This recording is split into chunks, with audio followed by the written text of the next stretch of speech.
An incident that started at Mandelberg Mall grew into something much, much bigger as the day went on yesterday. There was looting. There were fires that broke out all across our city. Right now, the National Guard is out on city streets. Baltimore is under a state of emergency. You're watching Fox 45 Early Edition. All local, all morning.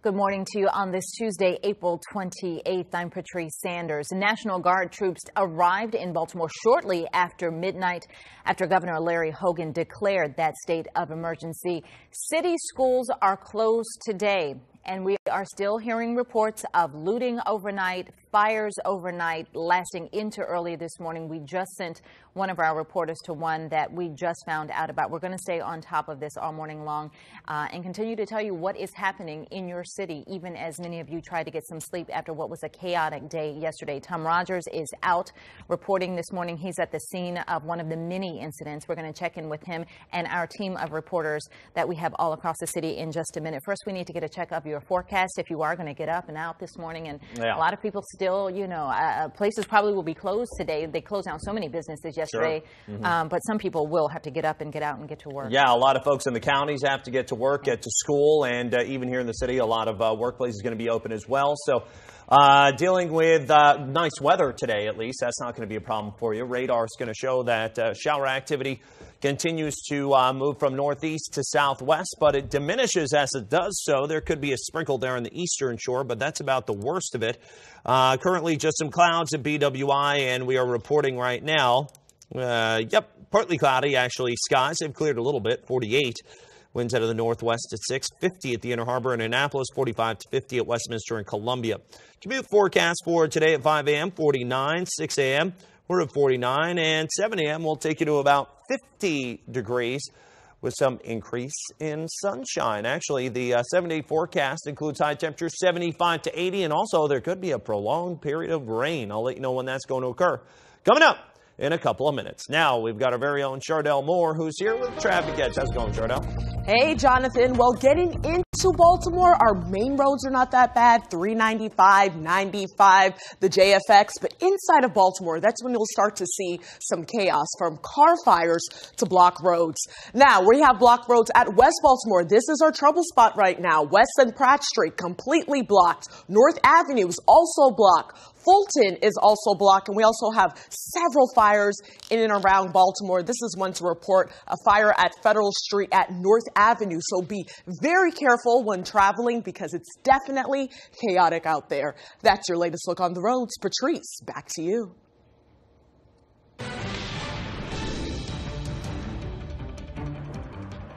All right, Chardell, thank you very much. Well, it was a violent day yesterday, to say the least, and what was a violent day turned into a violent night all across our city. At least 15 officers were injured, and at last check, 2 of those officers still recovering from their injuries at shock trauma.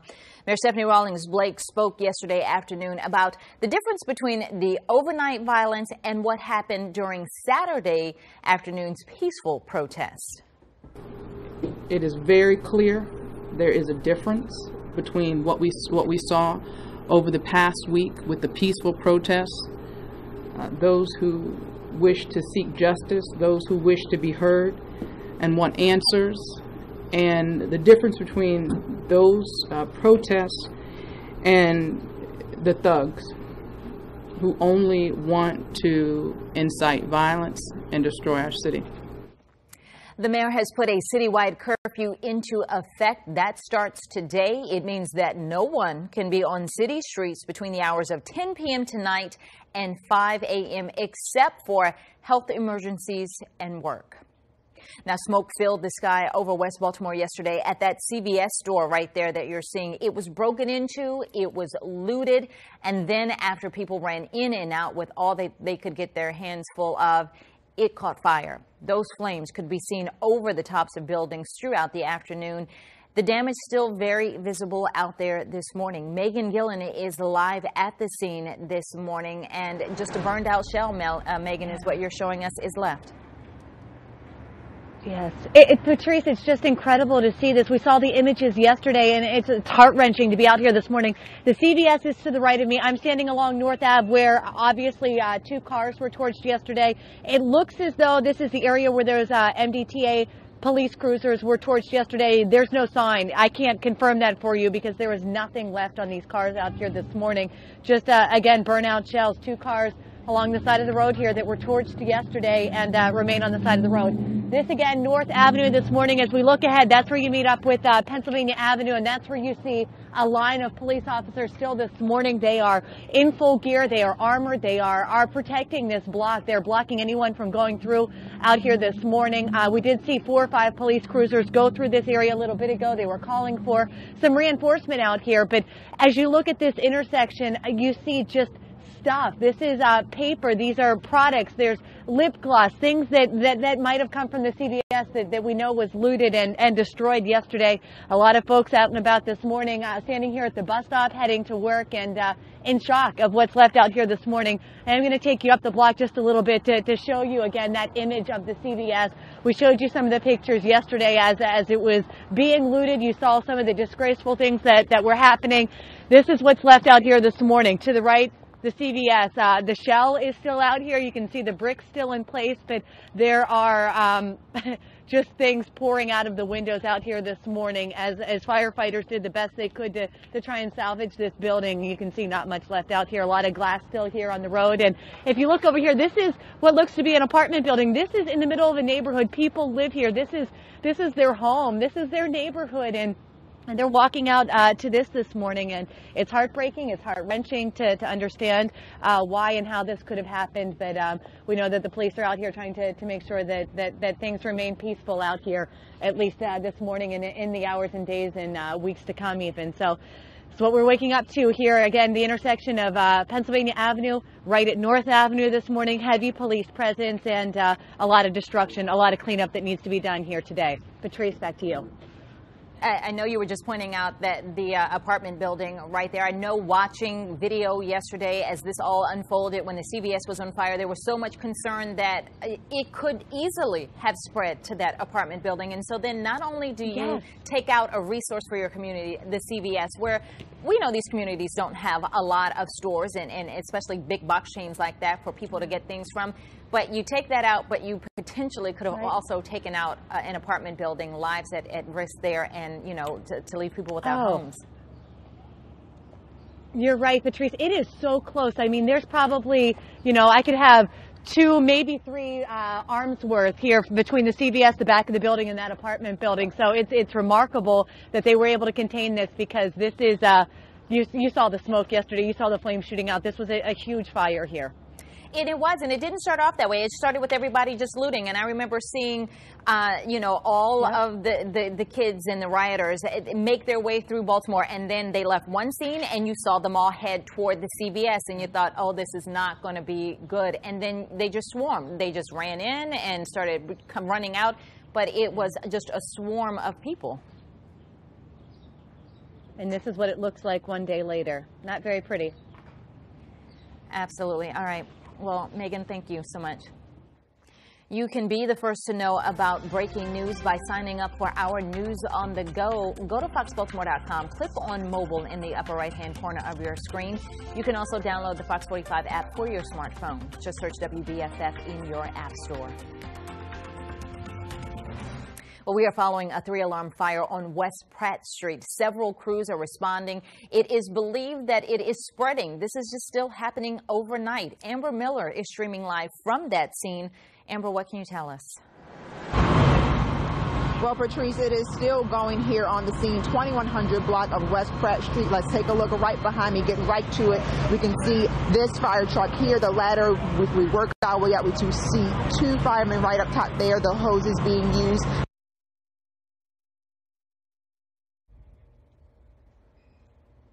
All right, we're going to check back in with Amber as soon as we can get some help with her equipment there. But let's take a look at some of the images from yesterday. Here's a look at what the residents of Baltimore saw during last night and yesterday afternoon's violence. This is our Banjo app where we can just see a collection of what you're posting, what you're seeing in your communities. Just amazing pictures. Look at this. This person has on a gas mask. I mean, there was a lot of tear gas going yesterday, a lot of smoke being used by the police.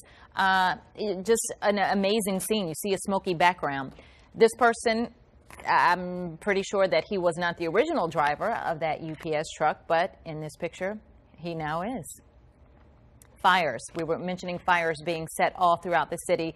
Car on fire, and people just became so used to it. This guy's just walking by it. It's just nothing to see that after yesterday afternoon. You see the police there. Very tense moments for police officers throughout the city. They were posted up as best they could, trying to bring the situations under control. Just an extraordinarily unbelievable day in Baltimore yesterday. All right, well, we need to check in with Jonathan as we go to break. We're going to check back in with our reporters throughout Baltimore, but we want to talk with Jonathan first. All right, and we're going to have all green across those airports in the Northeast this morning. So getting away, no problems here, all the way up to Boston, down to Chicago and Charlotte. I'll let you know when rain could be a part of the forecast again coming up in my Weather Authority forecast. Time now 5:12. You're watching Fox 45 Early Edition. We want to go back out to Tom Rogers, who is on location this morning. He is at West North Avenue and North Woodyear. That's where police are gathering. We saw state police out there this morning. Good morning, Tom. Good morning, Patrice. That's right. I was over there at Woodbury earlier this morning. I've moved down to North in Fulton. As you can see, there's debris here, the looting that was out here. There was fire set at this corner, and there's been cleanup since 2:30 this morning. I spoke with those gentlemen earlier. But I want to show you something on why they're cleaning up. Take a look at this. A lot of businesses, just like Oxford Tavern here, put down these steel doors to make sure that the looting doesn't happen. It didn't work. Take a look right now over here. We're going to walk inside the store now. This used to be a glass pane. CJ, if you could be careful walking in here. Let me just show you what's inside. What's the aftermath of the looters that went as they went through this tavern. Bulletproof glass. Didn't matter. They broke through it, went through, stole everything off the shelves. Watch out, there's some sharp glass here. And the smell of alcohol is overwhelming, really, when you come in here. But if you can, show the floor just a little bit, CJ. Let's see what we're walking through here. Just empty bottles, wood, tiles from floors, and pieces of the wall. There was obviously a lottery machine that was been pilfered, too. And they didn't even bother busting the locks. They broke the glass and went through. This is where the tavern was, the bar where you can sit and just go order drinks. The mirror in there, CJ, if you can pop in there, there's still some neon signs lit up in here as everything is just stripped clean and bottles on the floor. Now, if you come back behind me here, one last thing for you, Patrice, I want to show you something too. We discovered, wasn't sure what this was from in here. I wasn't sure if it was an alarm system or not, but you can see still tools left over from trying to rip apart certain pieces of this in the back of a ATM machine. This is what was stripped through. So somebody was working on this for quite some time.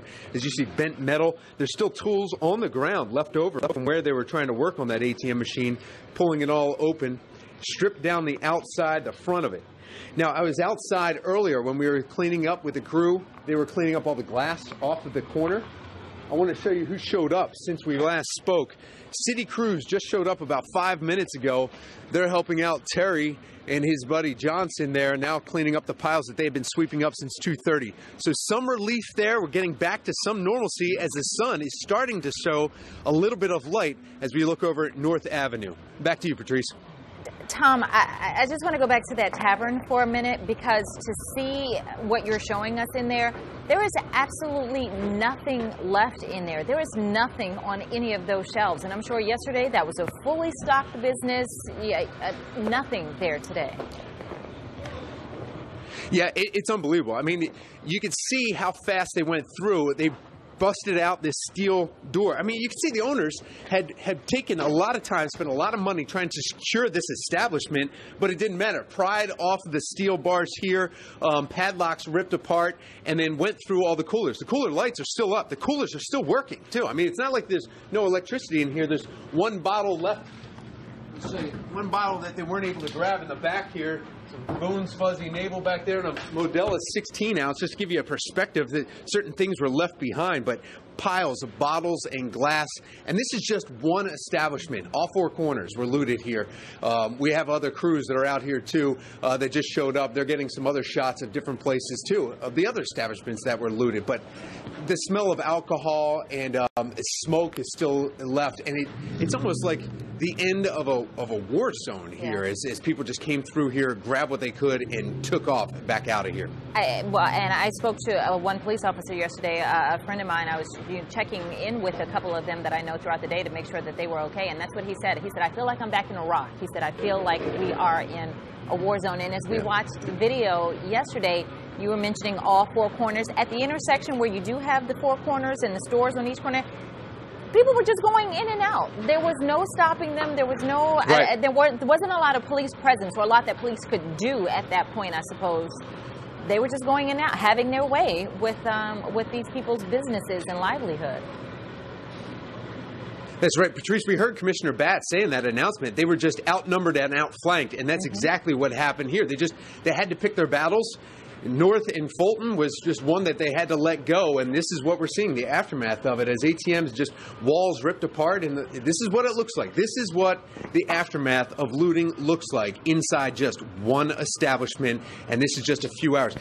I mean, just looking down, every time we look down, we see something different. There's a part of a baseball bat that was probably used at one point, either, and you can see it here, and then this is the remainder of a door that was on the back of that ATM. The lock's still there, but they just went right through the door.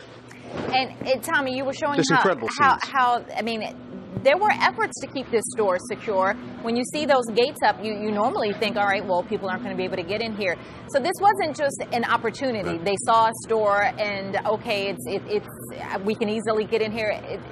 There was time and effort and intent on getting into that store to loot it and rob it and leave it in a shambles. They had time. They knew they had time. There was no rush, really. I think there was a panic at first, but then people said they took their time. I mean, this is the back end of a hammer handle here. And CJ, I don't know if you could get a close shot of this, but look at how thick this glass is. This is one of those turntables where you order what you want from the cashier, and they spin it around and put it right there. So, yeah, Patrice, it's just every time you look around, there's something else that stands out that just is mind-blowing, really. And that's why they said this was not about protesting. This was not about Freddie Gray. Freddie Gray was buried, put to rest yesterday. His family wanted peace. His family wanted calm. This was not about him. This was, as people are saying, this was more about lawlessness and just opportunistic people taking advantage of what's a tragic situation for the city. It's just a sad day for Baltimore. Yeah, Patrice, I know that last night when they came out with the state of the emergency, and the mayor was actually speaking at MEMA. The end of that and the beginning of that, right when we had our governor speak too. The governor was standing there a little bit later on at MEMA, and he was standing there with Major General Singh. And it was very interesting because one of the very first things she said was she mentioned martial law. And that's what really got everyone's ears abuzz when she said martial law. If this had continued for a few more hours, we may see martial law here in Baltimore. We are not under that, but it's a possibility, which is just unbelievably scary. As we're speaking, there's some burnout cars that are driving down North Avenue on the back of tow trucks. I mean, it's just, no matter which direction you look, Patrice, you see something else that just, you can't even explain it. You just have to see it. Something else that we should not be seeing in our city that is not representative of Baltimore. All right, Tom, thank you. Well, straight ahead, we just saw what's left of that one business in Baltimore after yesterday's riots. We're going to take a look back at what started this all and then how it just escalated so quickly and to the point of what we're seeing in our city today. 5:29 is the time. 5:31 is the time now. We've been showing you the aftermath of yesterday's violence and riots, but Kathleen Cairns has a look at what happened between police and rioters that got this all started in West Baltimore. Back up. We need you guys to back up, sir. Liberty Heights near Mondawmin Mall. This is really crazy. I'm sorry, this area is closed. With rioters close by. You gotta watch your head because they're throwing bricks and rocks. They're throwing rocks, so you come at your own risk. Let's go. Police are clearing people out. They sprayed one dude in his face. His face turned orange. I don't know where he went at. Around the corner on Ocala Street, The kids put stuff on fire. It's unbelievable. Unbelievable. a car is in flames. Unnecessary. This is unnecessary. You gotta go.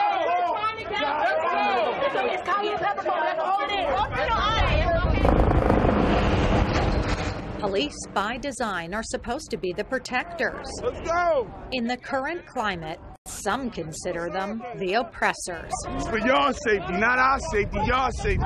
They maced me. They maced me and I didn't do nothing to them. They maced me. She's in college.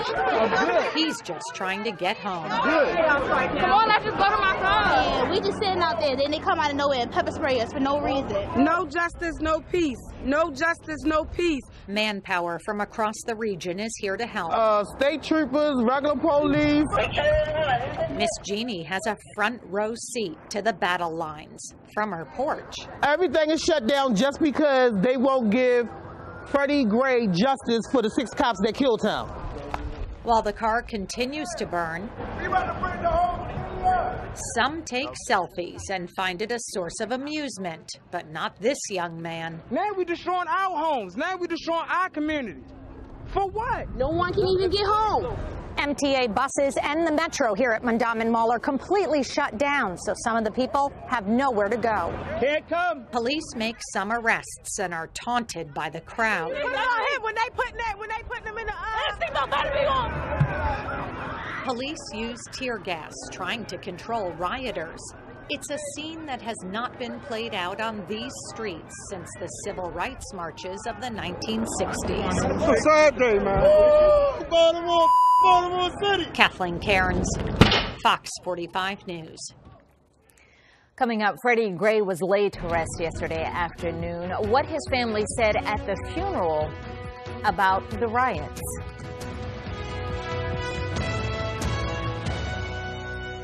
Welcome back to Fox 45 Early Edition. 5:36 is the time. I'm Patrice Sanders. Tom Rogers is out on assignment this morning. He is reporting on just the aftermath of the chaos and the rioting and the violence and just the destruction that we saw in Baltimore yesterday. Continuing into the overnight hours, we're going to check in with our team of reporters. We've got Larry Collins, who's at Mandelberg Mall. We've got Megan Gillen out at that CVS where we saw the looting and fire. We've got Amber Miller, who's on the scene of a fire that just happened overnight, one of several that happened overnight. And Tom is also out tracking what's happening with looting, the police presence that is down there. We're going to get to all of them in just a minute. Let's go over now to meteorologist Jonathan Myers and get a check of our forecast.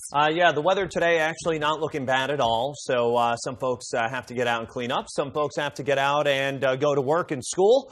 And we're talking about some sunshine going to be, actually quite a bit of sunshine going to be part and parcel of the forecast. Some showers tried to pull through from the north and east. See Wilmington here in Baltimore back to Dover, but a lot of those have diminished, and even the clouds with those have quickly diminished as the system that's providing it continues to move off into the Atlantic and away from us. We've got 48 at BWI now and partly cloudy skies. Winds out of the northwest at 6. Light jacket weather at Inner Harbor as well as Annapolis, 46 at Westminster, 47 at Columbia. Commuter forecast for this morning, 6 a.m. 49. We're at 50 at 7 and 8 a.m. temperature right at 50 degrees and a good deal of sunshine. Looks like sunshine going to be the main player next couple of days, but when could rain start affecting your commutes? I'll let you know coming up in my Weather Authority forecast in a couple of minutes. Now we've got Chardell Moore here with our Traffic Edge. Hey, Jonathan, we can definitely need the sunshine right now. Right now, we're dealing with some heavy police congestion in and around downtown Baltimore. Let's start off at Pennsylvania Avenue. Severe congestion there as well. Also, you'll see some stop-and-go activity at North Fulton Avenue, so be prepared for that. Federal Street at North Gay Street is also blocked. We're dealing with some heavy congestion. We're dealing with fire activities as well as road closures. That's your latest look on the roads. Patrice, back to you. Thank you, Chardell. 5:38 now is the time. Take a look at this. This is what happened all day yesterday throughout the city. Looting happened in so many stores. You see people just running into that. Looks like a 7-Eleven there, running out with armfuls of stuff. In Mount Vernon, this is where that 7-Eleven was on Charles Street in Saratoga. Several other stores ended up the same way, and you just see people just creating chaos in our city. Then you just saw that one woman out there trying to clean up after that.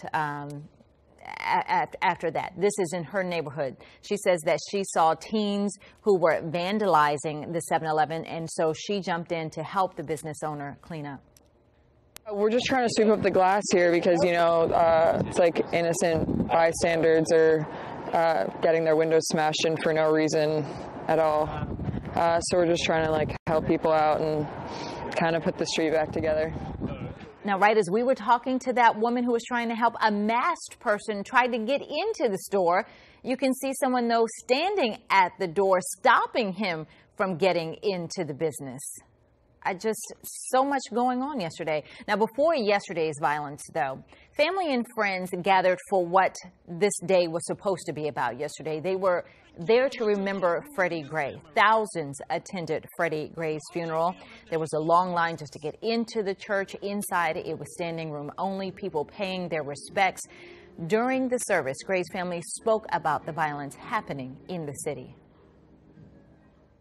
I want y'all to get justice for my son, but don't do it like this here. Don't tear up the whole city, man, just for him. It's wrong. I think the violence is wrong, and Freddie Gray wasn't no person for violence, or Freddie Gray wasn't that type of person to break in those stores and all that. I don't like it at all.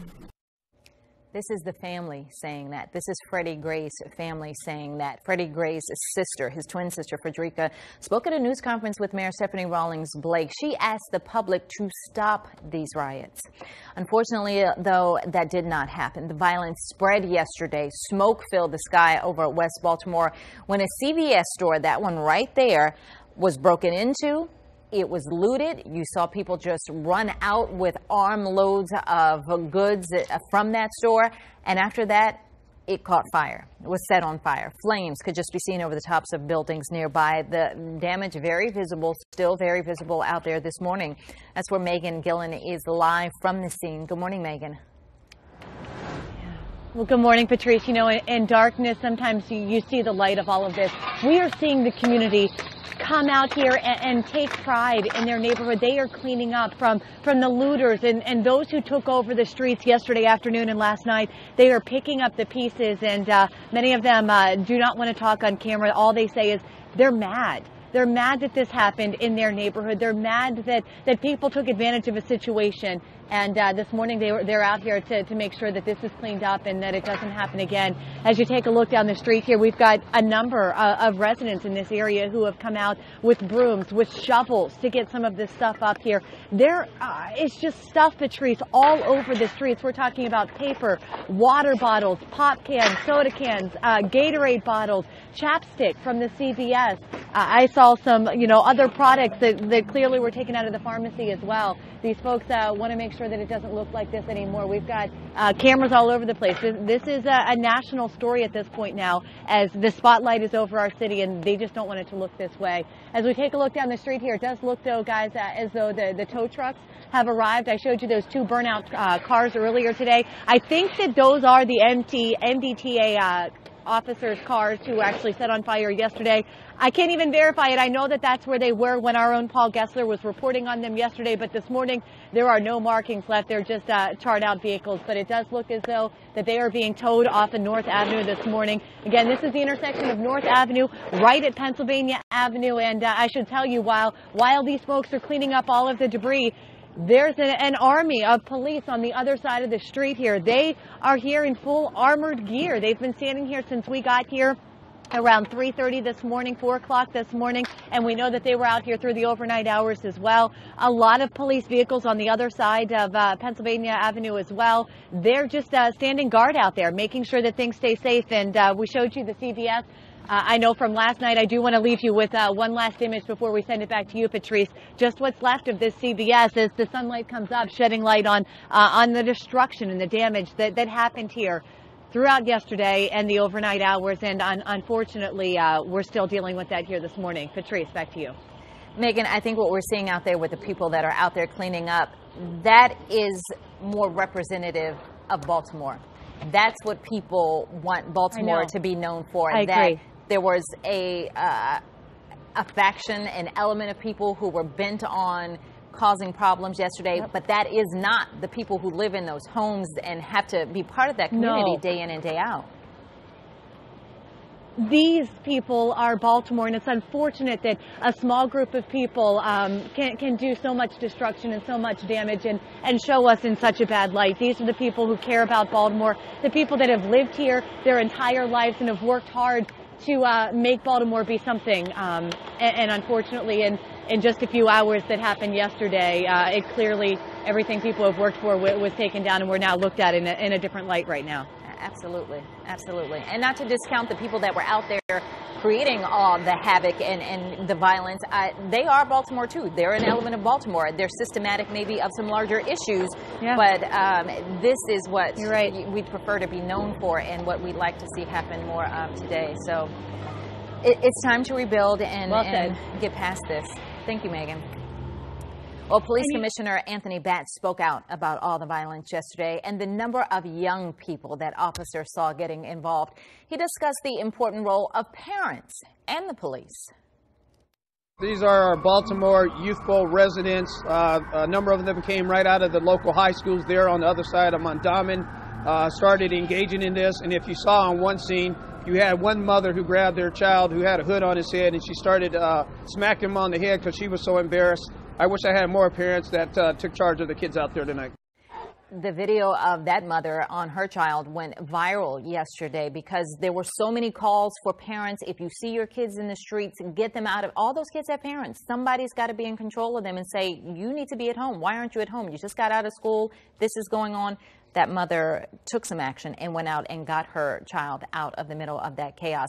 Now, both Commissioner Batts and the mayor addressed Baltimore City's curfew, which they say will be enforced today. So unless you're heading to work or you have some kind of medical emergency, a citywide curfew will be in place from 10 p.m. tonight until 5 a.m. Baltimore City schools are closed today, as are a number of businesses. But that curfew in effect tonight, and the National Guard is here. They are now here to help enforce that curfew.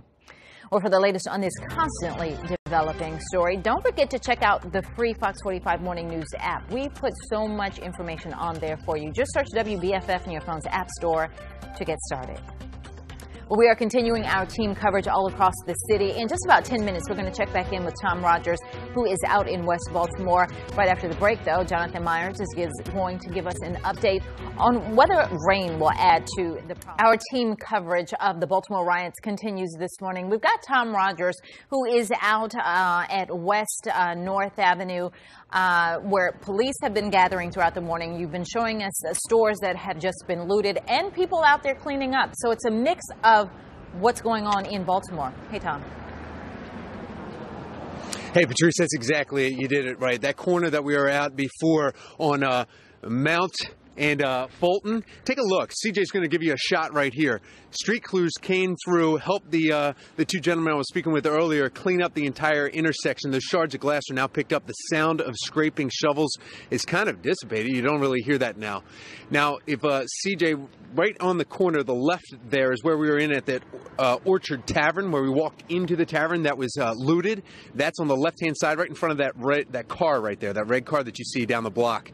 We came up the block, and I saw a sign that caught my attention because the street itself has a little bit of debris. I'm going to spin you around real quick, CJ, and if you can see the front of this store. This is King's Grocery Mart, and the sign that caught my attention, besides the you see the shovels and the brooms, it was pretty clean, was we must stop killing each other. So I was taking a picture of that, and while I was doing that and trying to get the security camera in it, the owner of this store, Rasheen Khan, came out and said, hello, hello.